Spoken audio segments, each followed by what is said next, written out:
Chaque année au Canada, la firme Caldwell dresse le palmarès, la liste Top 40 Under 40, les 40 entrepreneurs de moins de 40 ans les plus prometteurs au pays.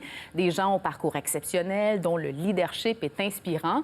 Et Fabienne Collat, multi-entrepreneur, a reçu la distinction. Elle est actrice, réalisatrice, productrice, conférencière, femme d'affaires, une longue liste. Et elle est surtout connue pour les 7 festivals qu'elle organise à Montréal, Toronto, Halifax, New York, Port-au-Prince. On a le plaisir de la recevoir ce soir. Bonsoir, Madame Collat. Bonsoir, merci. Alors, d'abord, félicitations. Qu'est-ce que ça vous fait d'être dans cette liste, dans ce club select? C'est d'autant plus un honneur que je sois la seule personne noire du Canada et la seule femme du Québec. Et je pense que ça met vraiment une attention particulière sur le Québec. Et j'espère que ça donne une chance aussi à des femmes de minorités visibles, dorénavant, d'être reconnues dans ce genre de... Et de croire, oui. Mais comment ça fonctionne, cette liste?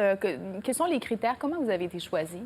Bien, je sais seulement qu'il y avait 800 candidats partout au Canada. Et finalement, j'ai fait partie des top 100 et puis après du top 40. Et quand j'ai vu la liste des gens qui étaient sur ce comité indépendant qui ont fait la sélection, j'ai vu c'était des présidents comme de Nestlé Canada, de Post Canada, de Post Media. Il y avait des gens comme Mitch Joel, des gens comme Brett Wilson. Je me dis, mon Dieu, c'est formidable, c'est formidable. C'est un grand honneur et je prends ça avec beaucoup d'humilité. Et je veux dire d'entrée de jeu que je partage ce prix déjà avec mes 2 îles préférées, l'île d'Haïti et l'île de Montréal. Et là, ce qu'on souligne, c'est votre parcours, votre leadership, votre parcours en affaires. Ça fait à peu près 15 ans que vous êtes ici, vous êtes arrivée d'Haïti. Femme, noire, immigrante. Avec un accent. Avec un accent. C'est pas le point de départ traditionnel des entrepreneurs au Québec. Est-ce que ça a été un obstacle ou ça vous a servi? Au départ, c'était un très grand obstacle parce que moi, j'arrivais ici en tant qu'une actrice très connue de mon pays, acclamée, qui avait gagné plein de prix. Et là, j'arrive ici, je me dis, je vais conquérir l'Amérique, je vais conquérir le Canada, je vais jouer dans tout. Et malheureusement, toutes les portes m'étaient fermées à la télévision, au cinéma, parce que je fitais pas la couleur les actrices qu'on cherchait, en fait. En plus, j'avais un accent, en plus, je connaissais pas la culture québécoise, etc. Donc, j'avais tout contre moi. Et là, je me suis dit, on va chercher des films haïtiens, on va les passer ici. Les gens vont voir qu'il existe un cinéma haïtien, mais aussi que cette petite, peut-être, peut jouer. Parce que j'étais dans la jeune vingtaine. Malheureusement, il n'y a aucun festival qui voulait passer ces films. Donc, c'était des noms, des portes closes. Et c'est là que je me suis dit, Montréal a besoin d'un autre festival. Vous avez décidé de créer votre propre plateforme, finalement. Absolument. Au départ, d'une frustration personnelle, et c'est là que je dis toujours dans mes conférences, c'est bien d'être frustré, ne restez pas frustré, utilisez ça pour faire quelque chose de positif. Dans mon cas, on a recréé la Fondation Fabienne Collat, qui existait déjà en Haïti, dans le but de promouvoir et soutenir la diversité à travers les arts. Et de là, on a créé le Festival du film Black de Montréal, qui au départ, était le Festival du film haïtien et aujourd'hui, qui est devenu le plus grand festival du film black au Canada. Oui. Et bientôt, j'espère un jour en Amérique du Nord, où on a du travail encore. Vous êtes né entrepreneur ou vous avez appris?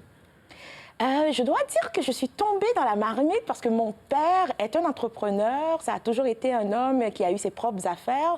J'ai travaillé avec lui dès l'âge de 15 ans, 16 ans, donc je l'ai toujours vu à l'œuvre. Ma mère a toujours été fonctionnaire à l'époque en Haïti, mais elle faisait à côté du commerce plein de trucs et moi, je vendais ces trucs à l'école et tout.